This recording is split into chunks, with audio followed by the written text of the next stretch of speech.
¿Cuándo dijiste, wow, la gente es increíblemente estúpida? Estaba en mi cuarto año de universidad, en la planta alta de la biblioteca, cuando de repente suena la alarma de incendio. En un principio pensé que se trataba de otro molesto simulacro, pero es bien sabido que hay que reaccionar como si fuera real, ¿verdad? Así que me dirigí a la salida de emergencia más cercana, que resultó ser la escalera principal, y comencé a descender. En un momento, al mirar hacia abajo, observé que se formaba una larga fila. ¿Y qué creen? Todos los estudiantes intentaban salir por la entrada habitual, pero nadie se dirigía a la verdadera salida de emergencia que estaba a la vista, a solo medio tramo de escaleras más abajo, y aún así nadie parecía darse cuenta. La situación era absurda. Desde el piso de abajo a la salida había una línea recta directa. Así que decidí seguir mi instinto y continuar bajando hacia la salida de emergencia, como se suponía que debía hacer. Había al menos 40 estudiantes en esa escalera, todos en una fila ordenada, pero yendo al mismo sitio por donde habían entrado, mientras que la salida de emergencia estaba a solo unos pasos. Recuerdo claramente las miradas de desaprobación que recibí de esos estudiantes en la fila, como si estuviera saltándome la fila. Algunos se giraban hacia sus compañeros y murmuraban algo. Y si no fuera por la alarma sonando, estoy seguro de que habrían soltado algún comentario hiriente sobre mí. Tenía ganas de abrir esa puerta de emergencia y gritarles, «¡Salgan de aquí!» a esas caras aturdidas. Pero en un giro irónico, una bibliotecaria me ganó de mano por unos segundos y terminó regañando no solo a la pobre fila de estudiantes, sino también a mí mientras pasaba a su lado. Así que, amigos, cuando suene la alarma de incendio, o si realmente hay uno, no dejen de pensar. La biblioteca estaba repleta de papel, con alfombras y paneles en el techo que podían prenderse fácilmente. Solo hacía falta que una bocanada de humo tóxico entrara en esa escalera, y esos 50 estudiantes estarían atrapados, como leña, con su salida bloqueada por quienes habrían luchado por escapar, mientras que la realidad, la salida de emergencia, estaba a la vista si simplemente giraban la cabeza 90 grados a la derecha. O si se tomaban el tiempo de leer el cartel en la pared que decía, salida de emergencia con una flecha señalando la dirección correcta. Una vez, mientras estaba en Roma, me detuve en un café que estaba justo afuera del Panteón para comer algo y tomar un café. Era temprano, así que en ese momento era el único cliente en el restaurante. De repente, se acercó una joven, tendría unos 25 años, y se nota que iba a la prisa. Le preguntó al mesero si podía preparar algo para llevar. El mesero le respondió que no, pero que podía pedir algo fácil de hacer, como una ensalada, para que su comida llegara más rápido. La mujer aceptó, se sentó y comenzó a hacer una serie de preguntas. ¿Pueden hacer un sándwich? Sí. ¿Puedo llevarlo? No. Ya te dije que no. ¿Cuánto tiempo tomará? Unos minutos. ¿Qué es una ensalada caprese? ¿Qué es la arúgula? ¿Qué es la mozzarella? ¿Cuánto tiempo se tarda en cocinar? El mesero ya empezaba a frustrarse. No se tarda nada en cocinar, es una ensalada. ¿Estás seguro de que será rápido? Sí. Solo hay que ensamblar los ingredientes. ¿Cuánto tiempo tomará? Menos de 2 minutos. ¿Soy vegetariana? ¿Lleva carne? No. La conversación continuó por más de 5 minutos, mientras el mesero le describía cada uno de los 3 ingredientes de la ensalada caprese, y la aseguraba constantemente que era rápido de hacer. Yo estaba disfrutando una ensalada caprese, así que traté de intervenir mostrando lo que se veía. Pero la mujer seguía repitiendo las mismas preguntas, como si estuviera a punto de perder un autobús.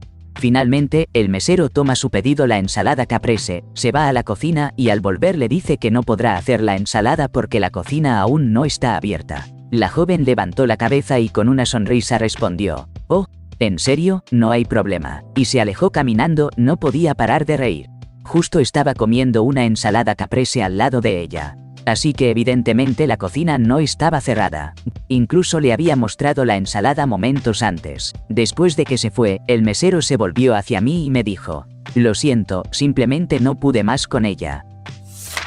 Soy ginecólogo y una vez tuve una paciente que llegó a la sala de emergencias en un estado crítico, con un sangrado muy fuerte. Tras realizarle algunas pruebas y una ecografía, llegamos a la conclusión de que era urgente hacerle una cesárea. Sin embargo, se negó rotundamente a operarse. Pasé alrededor de 30 a 40 minutos suplicándole, diciéndole que si salía de allí, su bebé moriría con un 100% de seguridad y que sus probabilidades de sobrevivir eran extremadamente bajas. Pero ella seguía rechazando la operación, insultando a todo el mundo y argumentando que solo queríamos asustarla para aprender a operar, como si no supiéramos lo que hacíamos. En el lugar donde trabajaba, las cesáreas eran procedimientos bastante comunes y poco complicados, así que su rechazo me dejaba desesperado. Mientras intentaba convencerla, decidí apostar por su esposo, pero él también me insultó y alegó que solo estábamos utilizando a su esposa. Finalmente, ella decidió irse. 3 o 4 horas después volvió, esta vez inconsciente y al borde de la muerte. Ya habíamos realizado la cirugía en su ausencia y, como suponíamos, el bebé había fallecido. La situación era crítica y tuvimos que extirpar su útero porque simplemente no podíamos detener la hemorragia. Si te interesa, ella tenía síndrome de HELLP. Por un milagro, logró sobrevivir. La postoperatoria fue muy complicada, y ella terminó pasando casi 3 semanas en cuidados intensivos. Lo más difícil fue cuando despertó y allí estaba yo.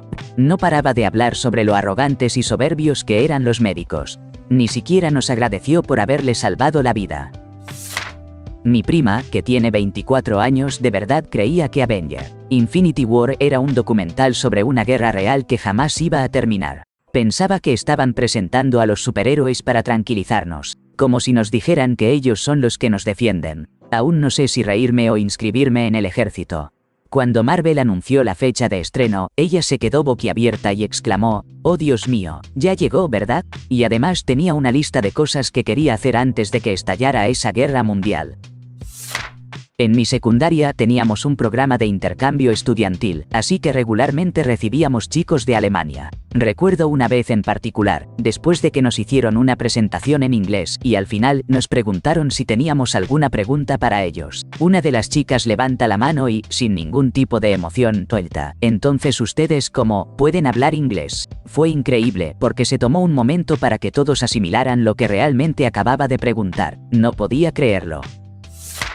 Trabajé como temporal en un complejo de procesamiento de datos que ofrecía trabajo estacional. Era un verano caluroso y la empresa había puesto bebidas frías y helados para nosotros, entre otras pequeñas ventajas. Una de las cosas que habían organizado para el área de descanso común era la instalación de 5 o 6 aires acondicionados portátiles que se conectaban a la corriente. Un día abrasador, entré al área de descanso y me encontré con una pared de calor. El lugar estaba lleno de gente, calculé que había unas 70 personas. Todos estaban sentados, almorzando, conversando y así. Y en ese día caluroso, todas las ventanas estaban abiertas porque la temperatura era insoportable, mientras que todos los aires acondicionados portátiles estaban enchufados y configurados en máxima potencia. Pero, ¿sabes qué? Las salidas de aire caliente no estaban colgando por las ventanas, sino que simplemente estaban tiradas en el suelo. Así que, cuando encendían esos aparatos a toda potencia, lo único que lograban era que el aire en la habitación se volviera aún más caliente, no más fresco. No sabes las miradas que recibí cuando me tomé el tiempo para mover los aires acondicionados más cerca de las ventanas y colgar las mangueras de calor afuera. La gente me miraba con cara de sorpresa, como si no entendieran por qué me esforzaba tanto en asegurarme de que el aire caliente saliera por las ventanas, mientras que el aire frío que salía de los aparatos se distribuyera por el cuarto. Te lo juro, había 70 personas allí que debían pensar que los aires acondicionados eran cajas mágicas que solo producían aire frío. Así que, si el cuarto estaba caliente, creían que solo tenía que encender los equipos a toda potencia y dejar que hicieran su magia. No podían entender que, al mantener ese aire caliente en la habitación, solo estaban haciendo que el lugar se volviera más caluroso. Es increíble cómo, a pesar de estar rodeados de tecnología, a veces la lógica más básica se pierde por completo. La historia del juicio de Darrell Brooks es un ejemplo desgarrador. Este individuo representa un caso donde la inteligencia parece ausente, pero su comportamiento revela una patología profunda. Se lanzó a atropellar a un grupo de personas en un desfile navideño en un arrebato de ira hacia su entonces pareja. El trágico resultado fue la pérdida de 6 vidas y fue capturado de inmediato. Durante el juicio, Brooks optó por no contar con un abogado y decidió defenderse solo. A pesar de que su vehículo, destrozado y manchado, fue hallado en la escena, se declaró no culpable. Su defensa se convirtió en un laberinto de conceptos apegados a creencias de ciudadanos soberanos, cuando en realidad solo deseaba generar caos y confusión en el tribunal. Insistía en que no era realmente Darrell Brooks, afirmando que ese nombre era una construcción legal, un ente separado de su ser. Cada vez que un testigo se dirigía a él, usando la palabra «tú», reaccionaba con incomodidad y desdén, cuestionando a quién se referían y cómo podían conocer ese nombre. Su animosidad hacia la jueza, simplemente por ser mujer, era palpable. Su odio parecía no tener límites, interrumpía y menospreciaba a cada mujer en su entorno. Además, no perdía oportunidad de hablar sobre la nulificación del jurado, un concepto completamente prohibido en el ámbito judicial. Al final, se le impuso una cadena perpetua, como era inevitable. Observando todo el proceso, me sorprendió la desconexión que tenía respecto a su propia realidad. En ningún momento pareció comprender que quitarle la vida a 6 personas sin justificación era moralmente aberrante. Su incapacidad para reconocer o responder a las emociones ajenas era asombrosa. La combinación de un trastorno de personalidad antisocial con una notable incapacidad cognitiva es un espectáculo inquietante de presenciar. Y, lo más inquietante de todo, es que Darrell Brooks no es el único caminando por ahí con esa peligrosa mezcla de características. Trabajo en seguridad informática y eso ya debería ser un buen motivo para contar esta historia. Mi empresa es enorme, con más de 150.000 empleados en el sector de la salud. Así que, la seguridad es un tema muy serio para nosotros, nos regimos por toda la normativa. IPA, ISO, NIST, IASA y una lista interminable de siglas y estándares que ni te imaginas. De hecho, nos tomamos la seguridad tan en serio que regularmente enviamos correos electrónicos de phishing falsos a todos los empleados. Sí, esos que te hacen poner el corazón en la boca. Algunos son tan malos que dan risa. Con errores en el nombre de la empresa. Solo un enlace y un montón de palabras sin sentido y una gramática de primaria. Cuando la gente pica el anzuelo y hace clic. Normalmente los llevamos a un sitio web que tenemos alojado, donde dice algo como, hiciste clic en un enlace de phishing. Si esto fuera un phish real, habrías puesto en riesgo nuestra organización, la información de los pacientes y costado millones, y definitivamente hubieras perdido tu trabajo. Por favor, visita la página de capacitación de recursos humanos y vuelve a tomar el programa de seguridad, algo por el estilo. Pero, aquí viene lo mejor. A veces, después de hacer clic, hay personas que responden al correo electrónico original de phishing. Te juro que a veces son hilarantes. Una vez, un compañero escribió, creo que la página está rota. Aquí está mi usuario y contraseña para poder inscribirme en la rifa de conocer a Taylor Swift. Y adivina qué, una de esas respuestas fue de mi jefe.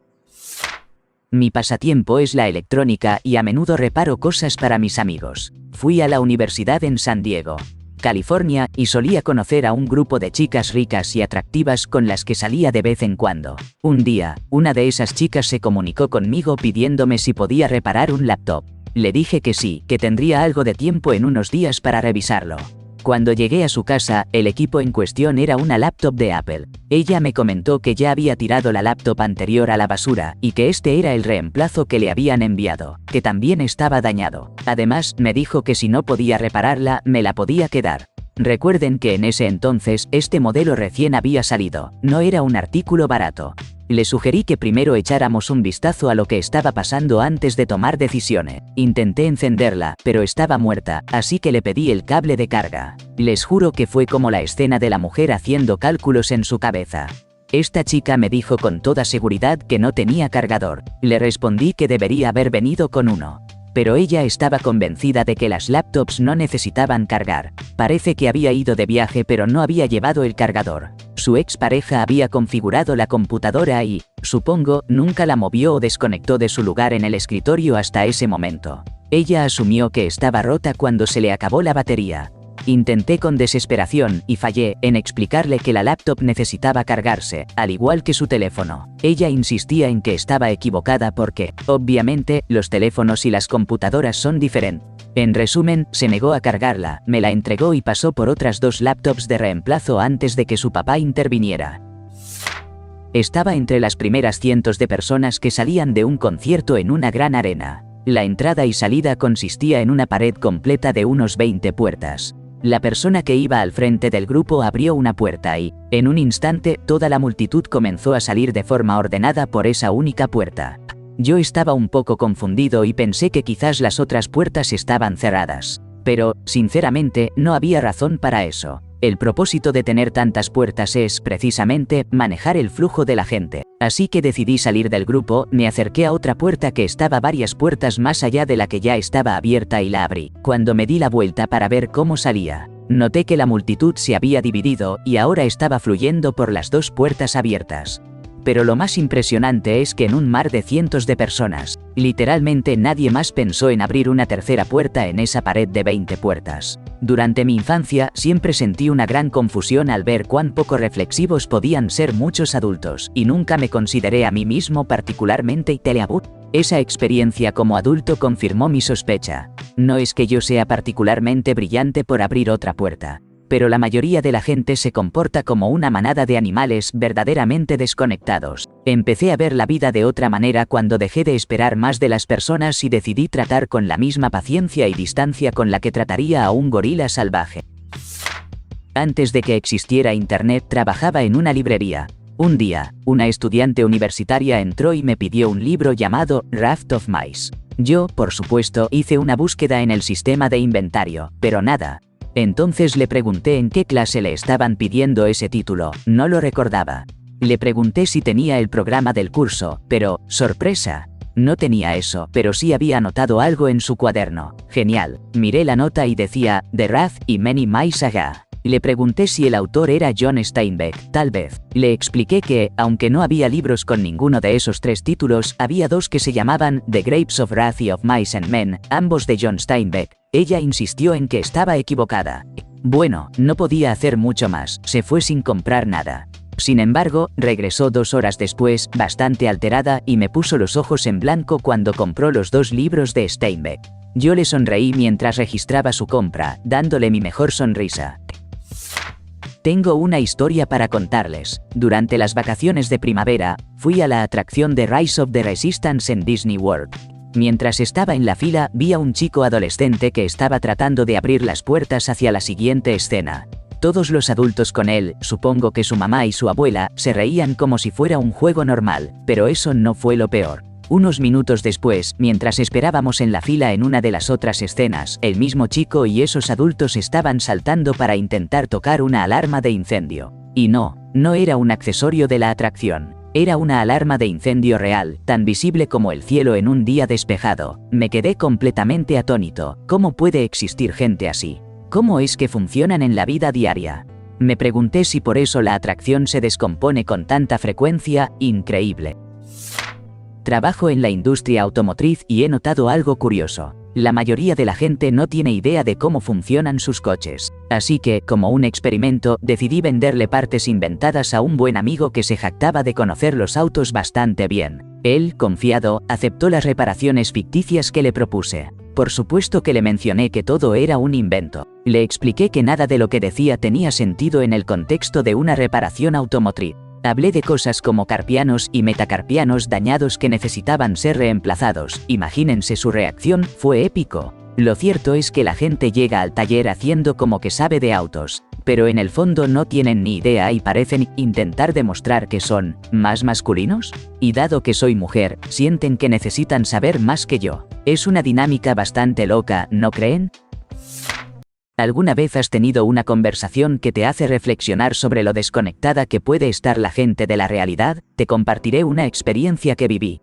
Estaba estudiando en el extranjero en Ciudad del Cabo, Sudáfrica, cuando sufrí un accidente. Un taxi compartido me impactó mientras cruzaba la calle, lo que me llevó a permanecer hospitalizado un tiempo, una vivencia bastante intensa, ¿no crees? Al regresar a mi universidad, conocida por su prestigio, me acerqué a 2 chicos que tenían becas deportivas completas. Curiosos, me preguntaron cómo me había lesionado y roto la pierna. Les expliqué que un automóvil me había chocado. Su reacción fue intrigante. Me inquirieron, ¿dónde fue eso? Yo respondí, en Ciudad del Cabo. Entonces dijeron, ¿y eso dónde queda? En Sudáfrica, les contesté, y la reacción no tardó en llegar. Ah, entonces no fue como un carro. En ese instante, empecé a entender qué pensaban realmente. Creían que en toda África no había más que burros o algo similar para transportarse. No podían concebir que existiera un solo automóvil en Sudáfrica, y mucho menos en todo el continente africano. La conversación me dejó un poco perplejo. Me pregunto cuántas ideas preconcebidas llevamos todos sobre el mundo. ¿Te has encontrado en circunstancias similares? Es asombroso cómo las percepciones pueden distorsionar la realidad de una manera tan errónea. Comencé mi carrera trabajando en un centro de atención telefónica, encargado de la cobranza de pagos de automóviles para la división crediticia de un gran fabricante de autos. Cuando alguien financiaba un automóvil a través de ellos, Había un seguro opcional que podían adquirir, el cual cubría los pagos del auto en caso de que quedaran discapacitados. Un día, estaba llamando a una mujer en el sur de Virginia. La contactaba regularmente y ella siempre me decía que su papeleo para obtener la asistencia por discapacidad estaba en...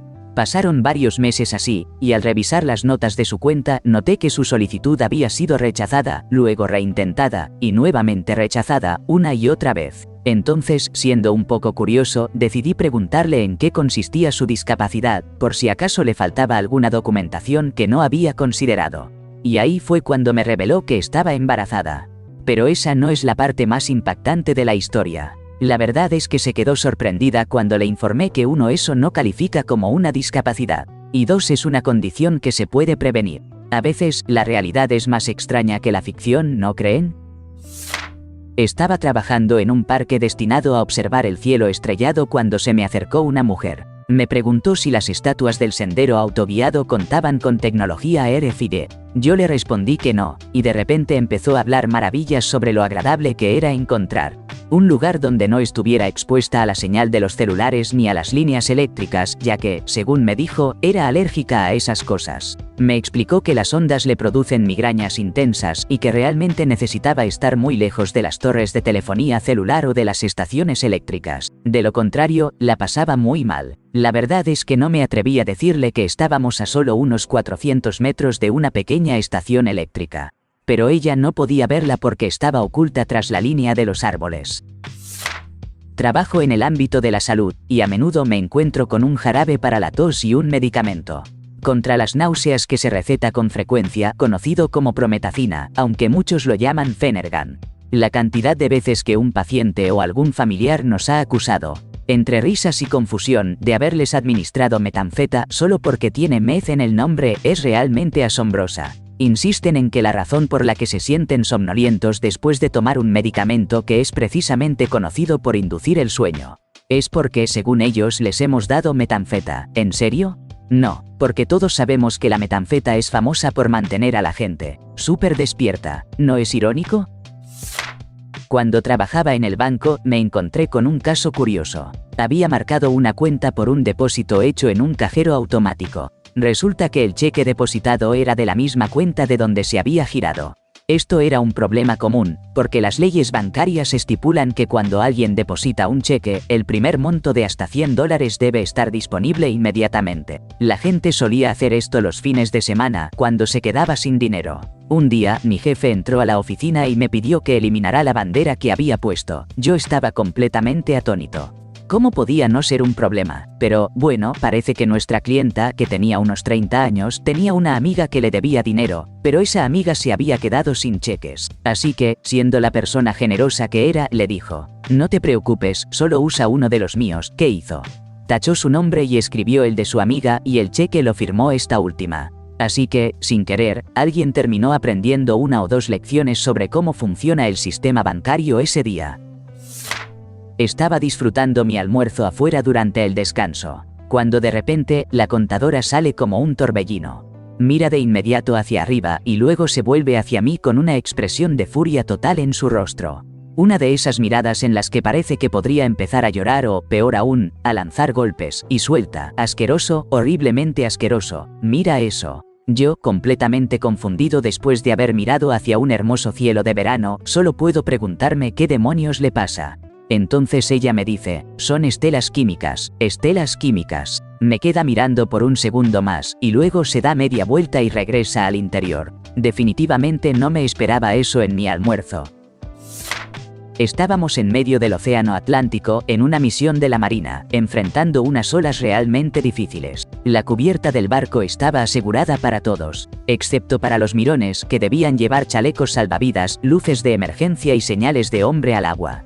Yo estaba terminando mi turno de vigilancia cerca de las 3 de la mañana, cuando vi a un marín que, sinceramente, no entendía qué estaba pensando. Este tipo decidió que era una buena idea estar afuera en la oscuridad, acurrucado como una bola en un rincón, justo al lado de las barandillas del barco, vestido con su ropa de entrenamiento. Lo peor de todo es que no le dijo a nadie que estaba ahí. Estaba a un solo golpe de ola de ser arrastrado al agua. y ni siquiera nos habríamos enterado hasta el día siguiente. Cuando le mencioné el peligro, él simplemente se encogió de hombros y dijo que estar más cerca de las olas le ayudaba con su mareo. ¿De verdad? Estaba a punto de perder la cabeza. La idea de que alguien se quedara allí, sin un chaleco salvavidas, era una locura. Pero así era el mar, y ya sabemos que a veces la gente no entiende los riesgos.